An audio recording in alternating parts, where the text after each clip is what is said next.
Hey guys, Luke here again with you. Welcome to the next video in the series for building version 3 hydrofoil board.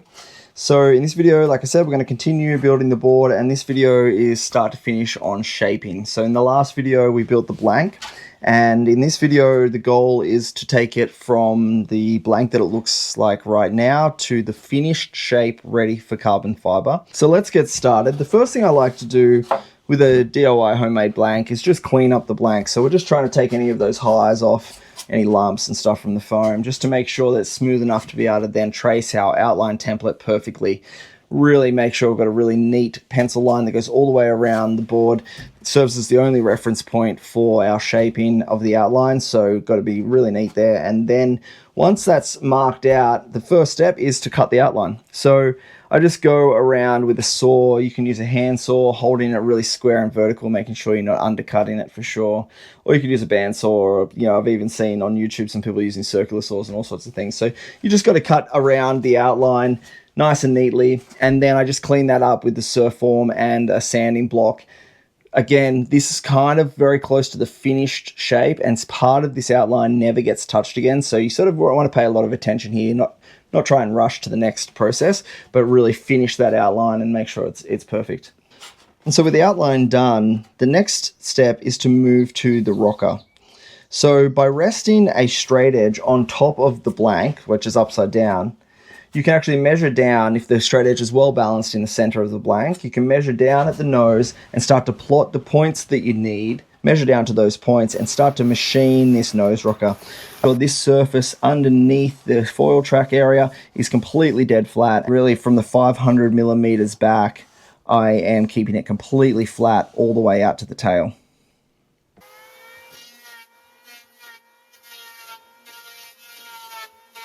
So I machine that down with the electric planer, and then using the surf form and a big wide sanding block, I just clean that up with 60 grit sandpaper for the moment, just sort of more a shaping block, just getting it flat and smooth, and more about shaping than it is about finishing at this point. So just getting all the lumps out, making sure we don't have any twists, no dips, no bumps, things like that.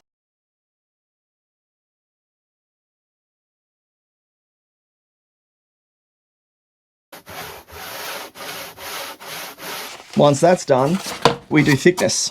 In this case, we have 75 millimeters max thickness. So this is measured kind of in the center area here. And then you can see it starts to curve up. Obviously, as soon as we start to have nose rocker, it's getting slimmer towards the nose. So I just measure up into the center and then maintain a parallel line that basically goes all the way through the thickness of the board parallel until we start to roll up into the nose here. And of course, the rocker on the underside of the nose is rolling up as well.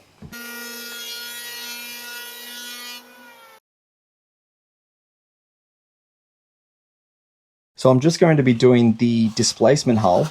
It will basically be creating a little bit of a ridge through the center of the board and just softening out the nose on either side.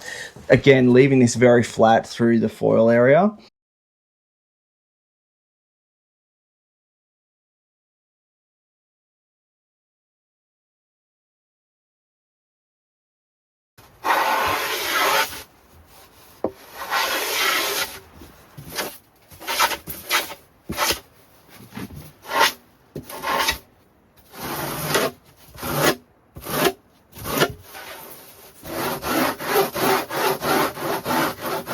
And then the next step is to move to the rail design.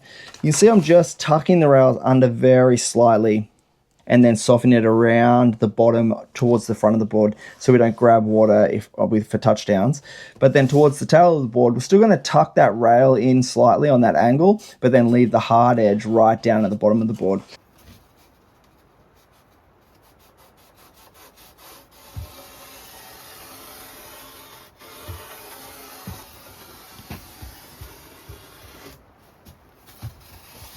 So I'll just be using the electric planer here to sort of bring the rail in so that the bottom of the board is just ever so slightly smaller than the deck, but it will not too much. Like I said in the planning video, we're not trying to remove too much foam here. I want to keep maximum volume for the weight.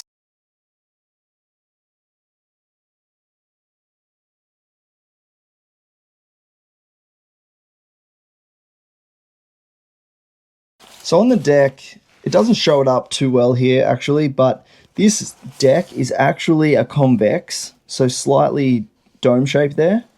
And the idea here is I don't want a completely flat board across here. I want this to have a bit of a curve. With the curve in the board there, it creates stiffness. So I definitely want to roll it down. A lot of manufacturers dish it in for that sunken deck, but for the thickness of this board as well as comfort, I'm going to be doing a convex more similar to how you'd shape a surfboard.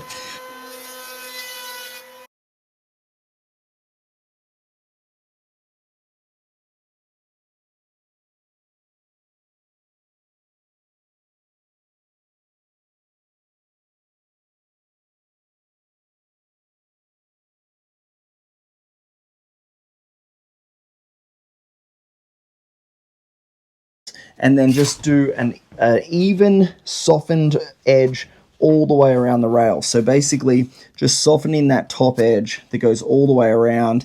So once that's done, it's time just to sand the blank smooth. So using a spoke shave or a small plane and just cleaning up the stringers, sanding the foam down to around about 120 grit is about how fine I take this before I'm ready for carbon fiber. So I just go round and round with a couple of soft pads, so a foam backed pad with some sandpaper on it, also a drywall or gyprock screen, and just go around and just make it feel really nice. Then once I'm happy, then it's done.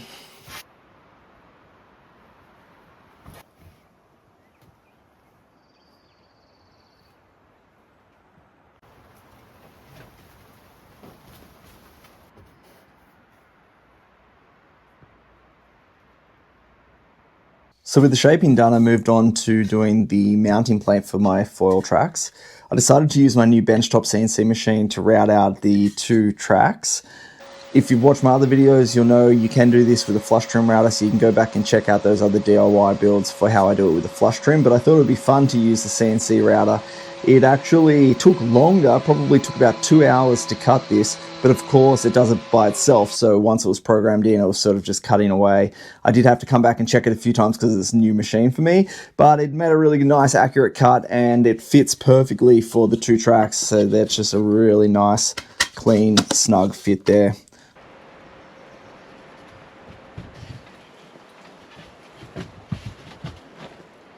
So once I did that, I put it on the board and just traced out the exact position for the plate, routed out the exact depth, in this case 12 millimeters.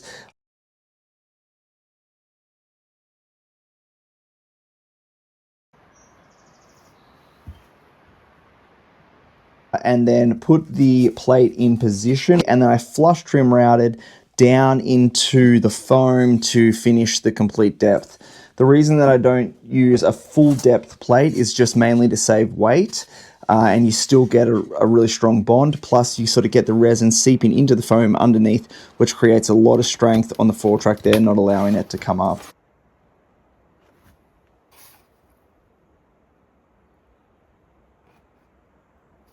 Another important point is to sand the tracks themselves. So just sort of dull everything off, make sure we've got some good key for some resin. So the total weight for the blank is 1.41 kilograms. The mounting plate itself is 226. The tracks themselves are 284. And of course, we'll be adding resin to that. So the next step is to stick it all together. So I'm going to mix up some epoxy resin. We'll be gluing all of this up with epoxy resin. And normally I do this in 2 stages. I'd fit the mounting plate first, let that go off, and then route in the tracks and then resin those in on a separate stage. But in this case, I'm going to do a monopour. So we're basically going to mix up enough resin to do it all at once. So I'll be fitting the mounting plate and the tracks and then just weigh it all down and get it all stuck in there in one go. So let's mix up.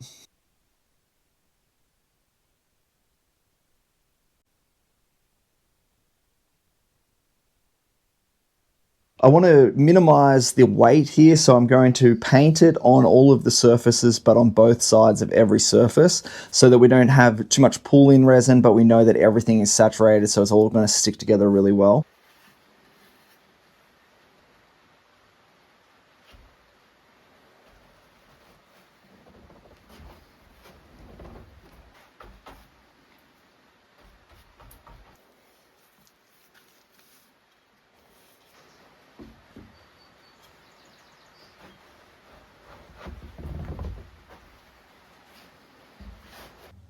and then wiping off any excess. We don't want any lumps here. It's really hard to remove them after it's set, so you want to just spend a bit of time here just cleaning it all up, and then we'll weigh it down. So by adding a block on top of the tracks themselves, because we do have that mound, that ridge in the tracks, it will just sort of levitate slightly above it, right in the center, and then some weight on top of that, and that should really press the entire thing down into the board.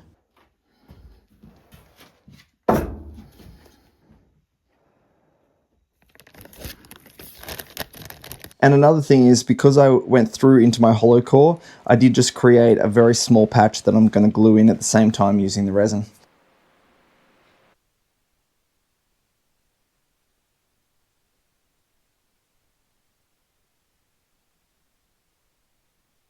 Okay, so it's the next day. Resin's gone nice and hard, and so let's take the weights off and have a look.